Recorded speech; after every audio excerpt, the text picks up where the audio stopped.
बिस्मिल्लाहिर्रहमानिर्रहीम, अस्सलाम वालेकुम। मैं हुसैन इकबाल हूँ, हमारे यूट्यूब चैनल देख रहे हैं। तो जनाब, जैसे जैसे काजी फ़ाइज़ ईसा साहब के रिटायरमेंट के दिन करीब आते जा रहे हैं, काजी साहब की फ्रस्ट्रेशन जो है वो बढ़ती जा रही है और अब वाज़े दिखाई देती है कि काजी साहब अब किस कदर फ्रस्ट्रेटेड हैं और वो क्या क्या हरकतें कर रहे हैं। कल जो अदालत के अंदर काजी साहब ने एक खातून के साथ सलूक किया, जिस तरह उनको अदालत से बाहर भेजा गया और फिर जो सहाफ़ियों के साथ सलूक किया गया और फिर सहाफ़ियों के ऊपर इल्ज़ामात लगाए गए, उस खातून पर इल्ज़ामात लगाए गए कि जनाब अब ये सहाफ़ियों को हायर करेंगी और मेरे खिलाफ एक कंपेन चलाई जाएंगी। फिर उसके बाद फ्रस्ट्रेशन नज़र आती है काजी साहब की जब वो अपने साथी जजेस के साथ सलूक करते हैं। जिस तरह उन्होंने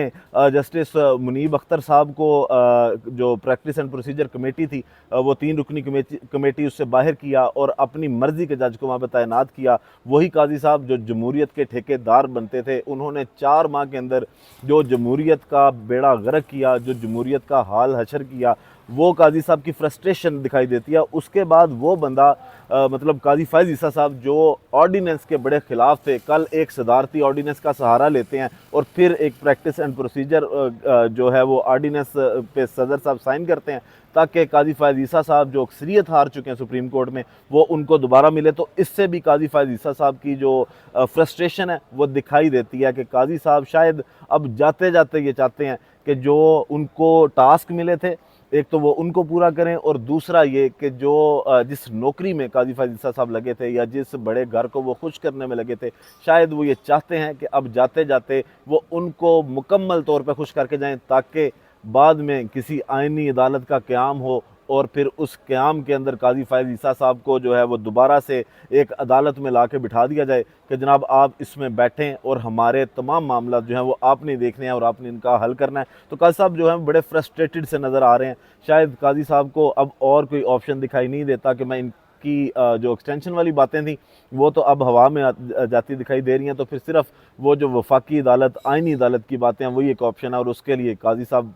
सर तोड़ मेहनत कर रहे हैं। आज जनाब काजी साहब ने जो एक वजाहतनामा तलब किया, अब उस वजाहतनामे के अंदर है क्या उस पर बात करेंगे, लेकिन टाइमिंग बड़ी इंपॉर्टेंट है कि ये टाइम क्यों अभी इस क्योंकि ये 14 सितंबर के फैसले पे वजाहतनामा उन्होंने मांगा,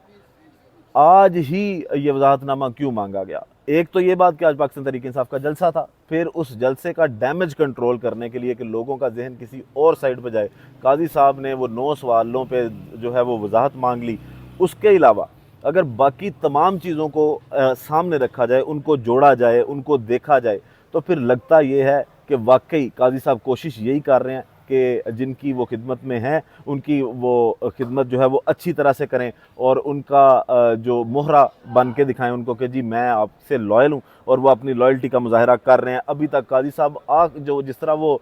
शमा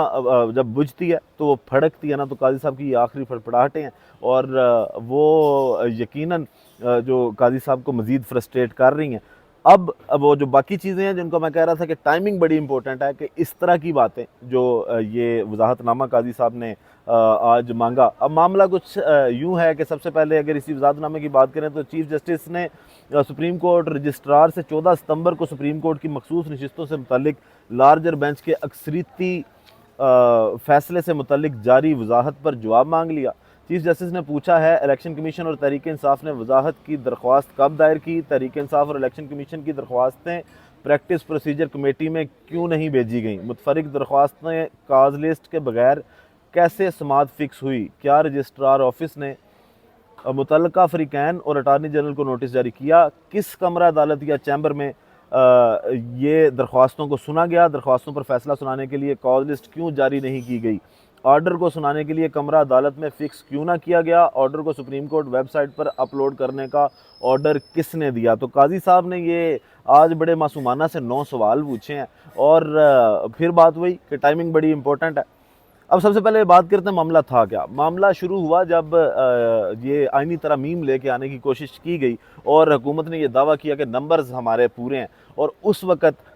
जो 2 दरख्वास्तें दायर की गई थी, एक इलेक्शन कमीशन की जानिब से कि 12 जुलाई को जो फ़ैसला किया गया, उस फ़ैसले की हमें वजाहत करके दें कि जो 41 अरकान है वो किस पार्टी से हैं, उनको किस पार्टी में करना है, क्योंकि 39 का तो सुप्रीम कोर्ट ऑफ पाकिस्तान वाज़े ये हुक्मनामा अपने उस अक्सरीती फ़ैसले में जो 8 जजेस का था उसमें लिख चुकी थी कि ये पाकिस्तान तहरीक इंसाफ से वाबस्ता है और बाकी 41 जो हलफनामा जमा करवाए उस साइड पे उनको काउंट किया जाए। अब उस पर वजाहतनामा तलब किया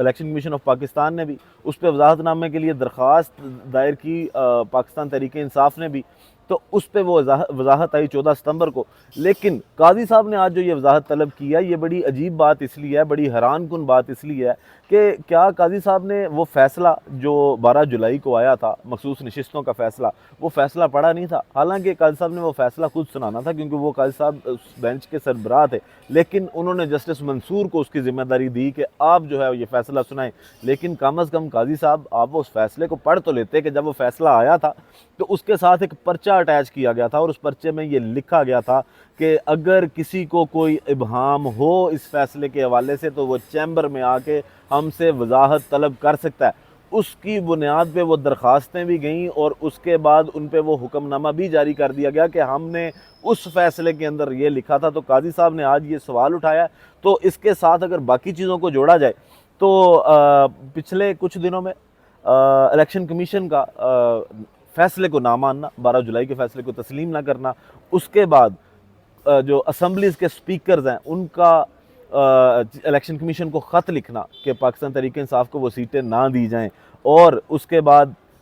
इलेक्शन कमीशन के इजलास 4 इजलास जो बेनतीजा ख़त्म हुए, और फिर आइनी तरमीम का आना, ये सारी चीज़ें वो हैं जो मिल के एक तरफ इशारा देती हैं कि ये सारा कुछ प्लान्ड किया जा रहा है। ये आज काजी साहब ने कोई एवं ही उठ के ये बात नहीं कर दी। काजी साहब को ये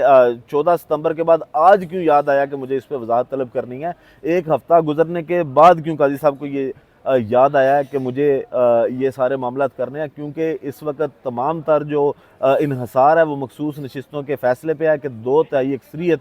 किसी तरह से इस हुकूमत को पूरी करके देनी है, जिसके बाद काजी साहब को या तो एक्सटेंशन की शक्ल में रिवार्ड दिया जाएगा या फिर काजी साहब को आइनी अदालत की शक्ल में रिवार्ड दिया जाएगा। तो काजी साहब उस मेहनत में लगे हैं, काजी साहब थकने का नाम नहीं ले रहे, और वो दिन रात जो है वो अगर सख्त अल्फाज इस्तेमाल ना किए जाएँ तो वो फिर खिदमत करने में लगे हुए हैं। और उनका आखिरी कोशिश यही है कि जनाब हमने अगर बल्ले का फ़ैसला भी छीन लिया तो कौन सा हमारा किसी ने कुछ बिगाड़ लिया, फिर उसके बाद इलेक्शन में जो चोरी डकैती हुई तो कौन सा हमने किसी ने हमारा कुछ बिगाड़ लिया। फिर उसके बाद अब काजी साहब ने जो रिसेंटली ये बात की कि फार्म 45 की क्या हैसियत रह जाती है, तो उससे भी काजी साहब के जहन का अंदाज़ा लगा लें कि उनका जहन किन के साथ जाके मिलता है। जो काजी साहब जब फैसले करते हैं तो फिर वो ये नहीं सोचते कि मैंने इससे पहले क्या बातें की थी, वो हर एक जो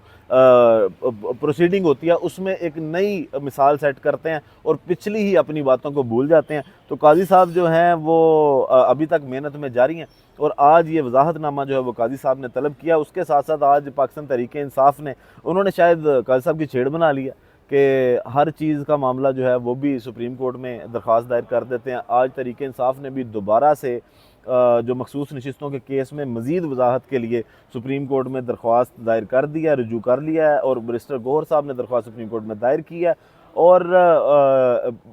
ये मामला भी पाकिस्तान तहरीक इंसाफ ने असल में एक तो काजी साहब को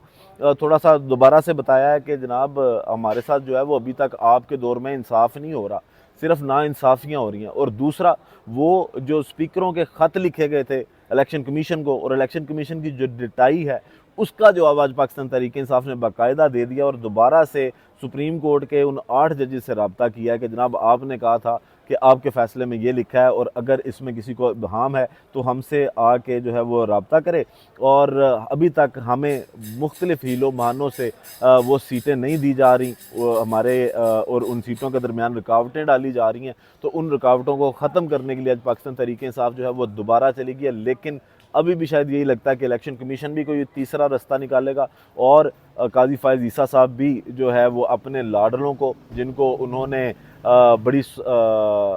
मुश्किल से इस सिस्टम में फ़िक्स किया, यहाँ पे ला के बिठाया, और अब वो उसको चलाने की भी कोशिश कर रहे हैं, वो अभी तक सपोर्ट करने की कोशिश करेंगे, मज़ीद उनका साथ देने की कोशिश करेंगे। तो काजी साहब अब इनका मुस्तकबिल अभी तो यही लग रहा है कि वो रिटायर ही होंगे, और आइनी तरामीम जो है वो होती दिखाई नहीं दे रही। लेकिन बैरिस्टर अकील साहब ने आज भी दावा किया कि आइनी तरामीम हो करेंगी। अब पता नहीं इनका क्या प्लान है कि ये कैसे आइनी तरामीम करने जा रहे हैं, क्योंकि मौलाना फजलुर रहमान साहब की जानिब से अभी तक तो साफ इनकार कर दिया गया। कल भी उन्होंने अपनी प्रेस कॉन्फ्रेंस में कहा कि ऐसा तो नहीं है। फिर बिलावल भुट्टो साहब जिस तरह उस दिन जियो के प्रोग्राम में फंसे और उन्होंने भी ये बात की कि किसी एक शख्स को नवाजने के लिए तो हम किसी कानून साजी के अंदर जो है वो इसका हिस्सा नहीं बनेंगे, कि अगर सिर्फ काजी फायद ईसा साहब को नवाजना है तो पीपल पार्टी भी किस करवट बैठती है, पाकिस्तान मुस्लिम लीग नून को, और शायद काजी साहब को भी इस चीज़ का कंफर्म नहीं है कि वो उनके साथ क्या करते हैं। आइंदा आगे काजी साहब का मुस्तकबिल क्या है, चंद दिन ही अब रह गए हैं काजी साहब की रिटायरमेंट में, तो आगे देखते हैं कि तमाम तर चीज़ें किस तरफ जाती हैं। वीडियो का अख्ताम करते हैं इसी दुआ के साथ कि अल्लाह ताला पाकिस्तान पर अपनी रहमत नाजिल करे। पाकिस्तान जिंदाबाद।